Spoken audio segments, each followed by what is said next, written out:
Bab 669 Nyawa untuk Nyawa. Para penjaga lain saling bertatapan kemudian maju. Meskipun mereka tahu ini mereka tak akan menang, tapi mereka tak menyerah. 100 lawan 10.000 orang. Meskipun mereka semua master pejuang kosmik, tapi lawan mereka juga ada master pejuang kosmik. Mereka masih ada 100.000 master overlord. Mungkin mereka akan dimusnahkan dalam waktu paling lama 3 menit. Kak Eliana, berikan mereka semangat. Devan memiringkan kepalanya dan mengatakan pada Eliana. Dia berani membuat Putri Kagita menyelesaikan sendiri. Tentu saja karena dia merasa pasti. Tingkat tertinggi orang-orang planet Kagita itu cuma Master Kapten Kosmik tingkat keempat. Meskipun kekuatan Putri Kagita tidak sekuat lawan, tapi kalau dibantu dengan jurus Eliana, Putri Kagita belum tentu akan kalah. Dan jurus yang dimiliki Eliana dapat mencakup suatu wilayah. Jadi dia bisa memberikan peningkatan kekuatan pada orang-orang planet Kagita. Dengan begitu, bahkan kalau orang-orang planet Kagita berada pada posisi yang kurang menguntungkan dalam hal jumlah, itu bukan berarti mereka tidak bisa bertarung. Peningkatan kekuatan apa? Eliana menatap Devan. Kekuatan, kata Devan langsung. Jelas para orang planet Kagita ini sangat benci dengan orang-orang planet Andel. Mereka semua juga sudah siap untuk bertarung hingga mati. Kekuatan serangan mereka bisa saja meningkat sampai beberapa kali lipat. Kalau meningkatkan kekuatan mereka lagi, kekuatan tempur mereka pasti akan meningkatkan ke tingkat yang sangat mengerikan. Aku rasa tubuhku dipenuhi dengan kekuatan. Setelah ditingkatkan oleh Eliana, orang-orang planet Kagita seakan jadi sangat berenergi. Niat pertempuran mereka sudah mencapai puncak. Menghadapi ratusan orang-orang planet Kagita, Arya sama sekali tidak menganggap mereka penting. Bagi dia, orang-orang ini cuma datang untuk mati.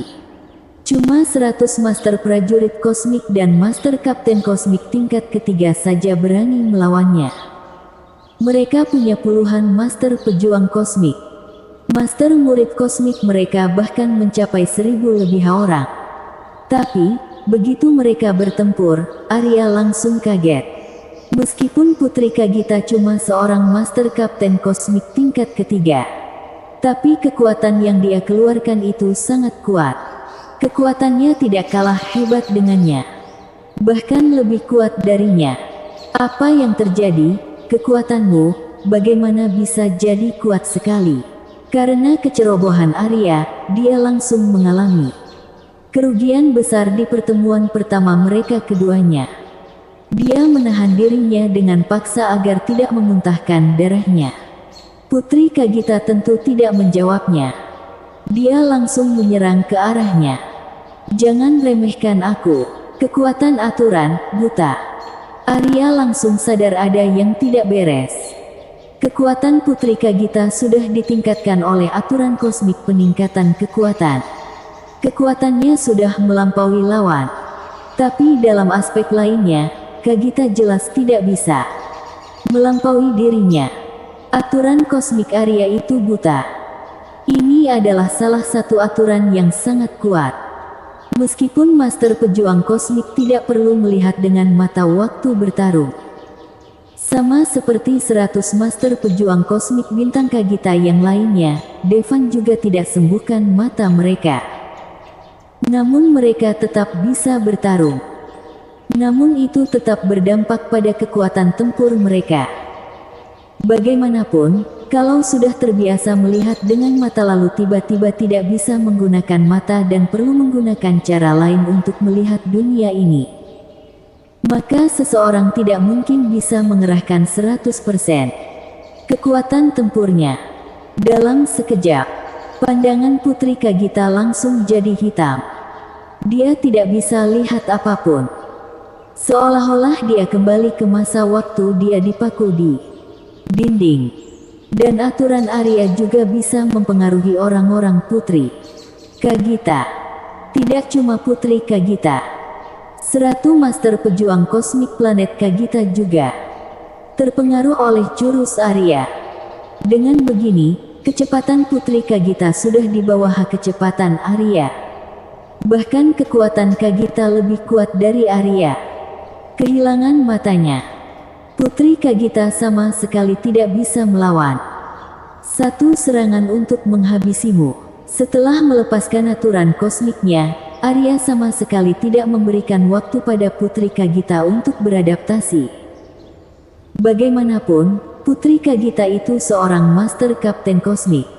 Walaupun dia kehilangan penglihatannya, dia cuma butuh sedikit waktu untuk beradaptasi dengan mata tidak bisa melihat. Waktu dia sudah mulai beradaptasi, Arya harus berusaha lebih keras lagi untuk mengalahkan Putri Kagita.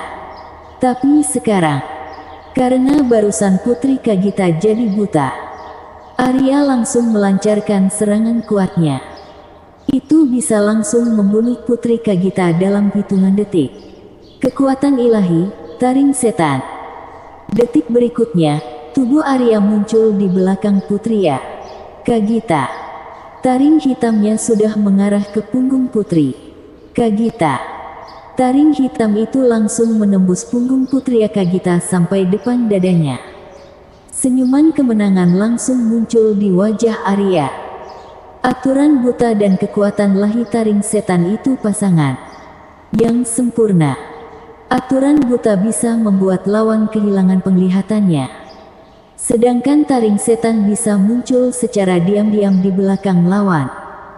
Dia pernah memakai trik ini dan berhasil mengalahkan Master Kapten Kosmik tingkat kelima. Putri Kagita cuma seorang Master Kapten Kosmik tingkat ketiga. Bagaimana mungkin dia bisa menghadang serangannya? Tapi wanita ini cukup cantik. Sayang sekali kalau dia mati seperti ini. Mendadak, raut wajah Arya menegang. Karena dia merasa ada yang tidak beres. Dia lihat ke bawah dan ada lubang besar di dadanya.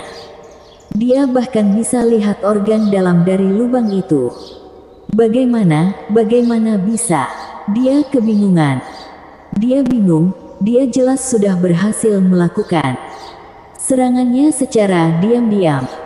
Tapi mengapa? Sebaliknya dia yang terkena serangannya. Karena lawannya sudah tahu posisinya. Maka, reaksi pertamanya seharusnya menghindar. Tapi lawannya tidak menghindar. Kagita membiarkan tarung setannya menembus tubuhnya demi memberikan serangan fatal padanya. Wanita ini, apa dia sudah gila? Kalau gitu, meskipun Kagita berhasil membunuhnya, dia juga tidak bisa bertahan hidup. Lalu, bagaimana bisa dia tahu posisinya? Bukankah dia sudah dibuat buta? Tubuh Arya tak terkendali dan jatuh dari langit. Dia kebingungan. Sebenarnya Arya tidak akan kalah begitu fatal. Kalau dia bisa menyembunyikan auranya lebih sempurna, Putri Kagita tak akan bisa melukainya dengan mudah. Tapi karena dia terlalu percaya diri dengan serangan membutakannya itu. Bagi Master Pejuang Kosmik lain, kalau mereka buta, itu akan sangat mempengaruhi mereka. Waktu seseorang dibutakan, maka akan ada kebingungan sesaat. Bahkan kehilangan konsentrasi sesingkat apapun pasti berakibat fatal. Tapi bagi Putri Kagita, kegelapan itu kehebatannya. Dia sudah hidup dalam kegelapan hampir 200 tahun. Dia sudah lama menyatu dengan kegelapan. Justru bertarung dengan mata terbuka justru membuatnya merasa tidak nyaman. Itulah sebabnya, begitu dia dibutakan, Putri Kagita tidak cuma tidak kehilangan konsentrasinya. Justru, persepsinya jadi makin tajam. Dia menemukan posisi Arya. Sebenarnya dia bisa menghindar serangan Arya. Tapi dia tidak menghindar karena dia tahu perbedaan kekuatannya dan Arya. Satu-satunya kemampuannya yang lebih kuat dari Arya itu serangannya. Kalau dia tidak bisa membunuh Arya dengan satu serangannya, maka Arya akan semakin was-was dengannya. Kalau seperti itu, dia akan jadi sulit untuk membunuh Arya lagi. Karena itulah, dia menggunakan nyawanya untuk menghabisi Arya. Meskipun dia tidak bisa menyaksikan kemusnahan klan Andel, tapi setidaknya dia bisa membunuh Master Kapten Kosmik tingkat keempat. Dia sudah beruntung. Lalu, tubuh Putri Kagita jatuh dari langit. Bersambung.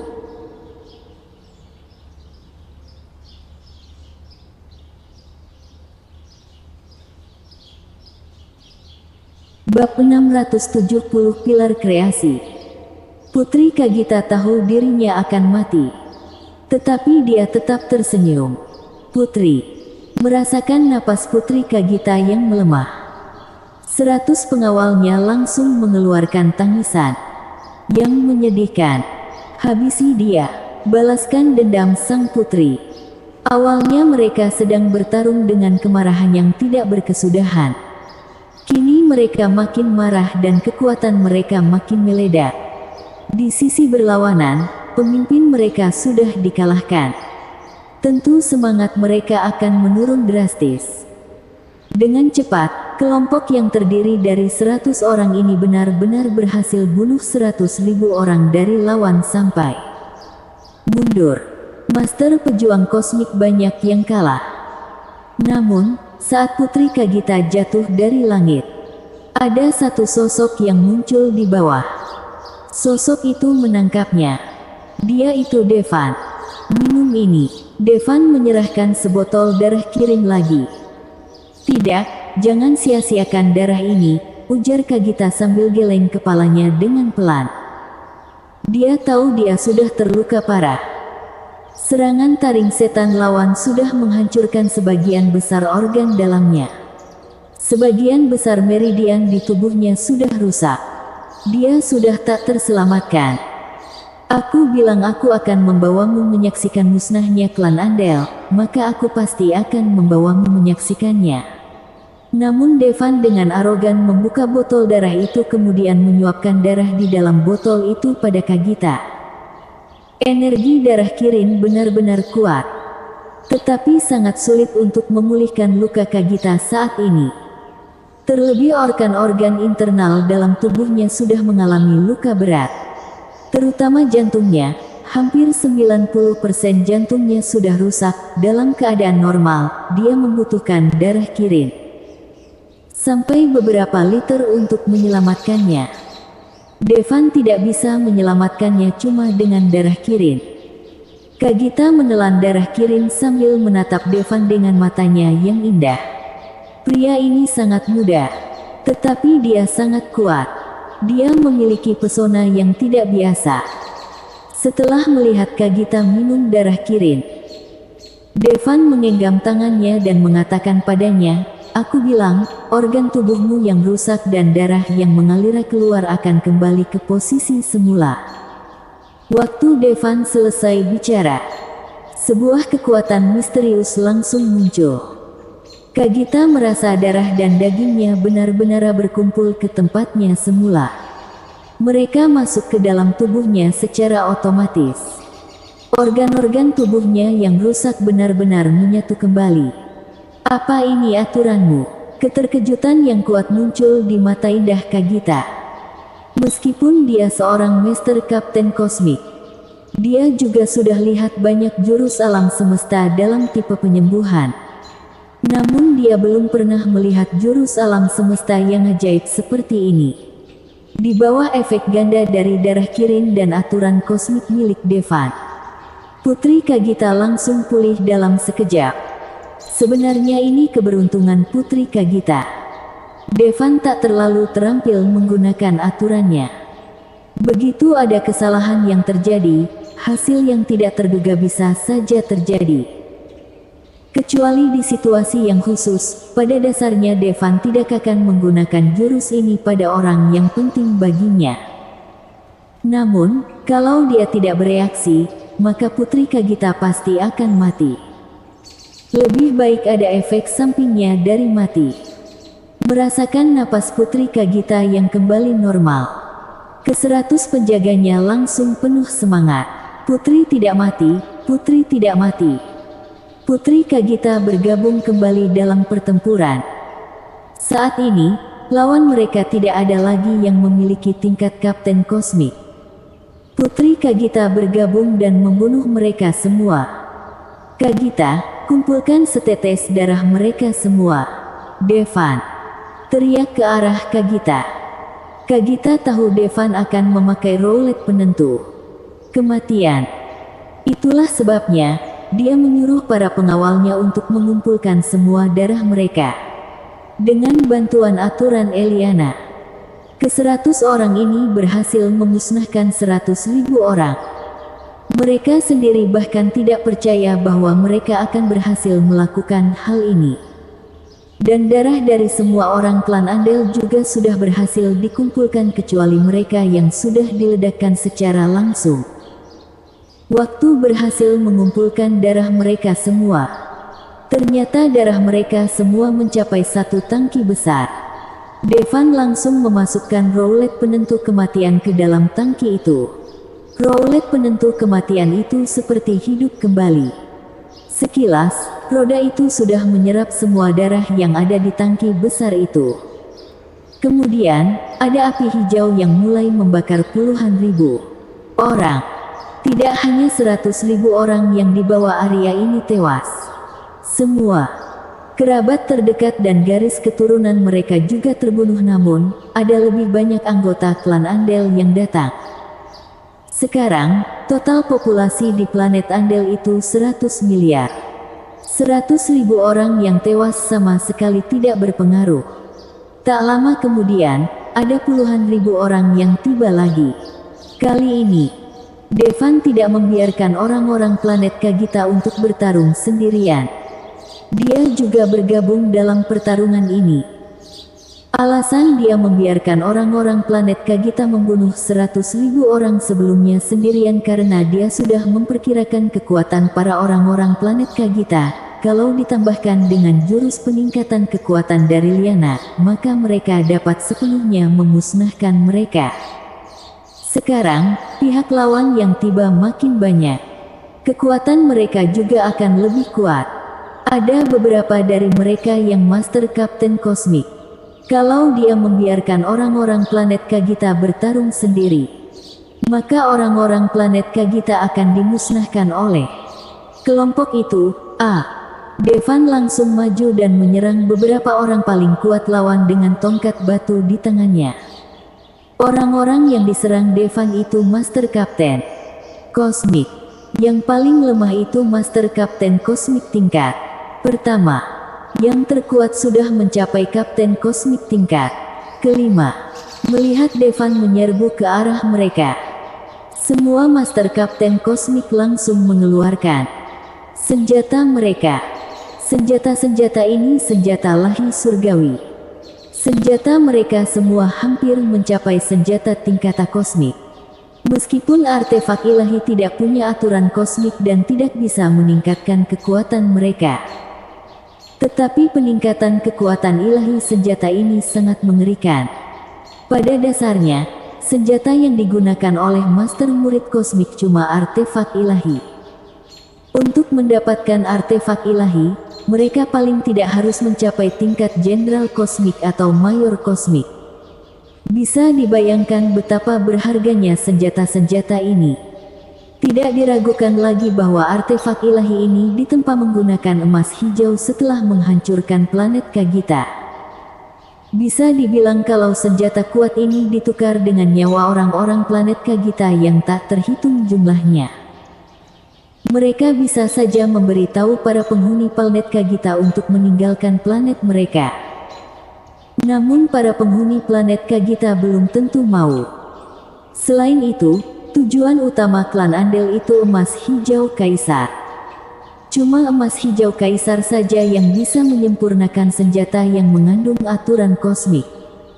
Setelah beberapa Master Kapten Kosmik mengeluarkan artefak ilahi, langit pun mulai berubah warna. Kekuatan ilahi mereka yang ditambah oleh artefak ilahi langsung melunjak. Saat itu juga, aturan kosmik mereka arahkan pada Devan. Ada berbagai macam aturan kosmik. Ada yang membatasi kecepatan Devan. Ada yang meningkatkan gravitasi Devan. Ada yang membuat area di sekitar badan Devan berubah jadi ruang hampa. Segala macam jurus kosmik menghampiri Devan satu perak. 1. Matilah. Master Kapten Kosmik menggerakkan artefak ilahi mereka. Kekuatan ilahi mereka langsung menyembur bagai tsunami. Devan, kamu akan menyesal karena sudah mengacaukan klan Andel. Master Kapten Kosmik tingkat kelima itu tersenyum jahat. Dia berteriak sambil berkata, lihat baik-baik, artefak ilahi bernama Pilar Kreasi. Senjata ini punya panjang 30 meter, tebal 30 cm, dan berat 100 ton. Zarak Andel memegang senjata besarnya yang bagai pilar tebal dengan kedua tangannya dan menghantamkannya ke arah Devan. 100 ton bukanlah beban yang terlalu berat. Semua master pejuang kosmik bisa mengangkatnya. Namun, kalau diayunkan dengan cepat, kekuatan serangannya juga sangat mengerikan. Bersambung.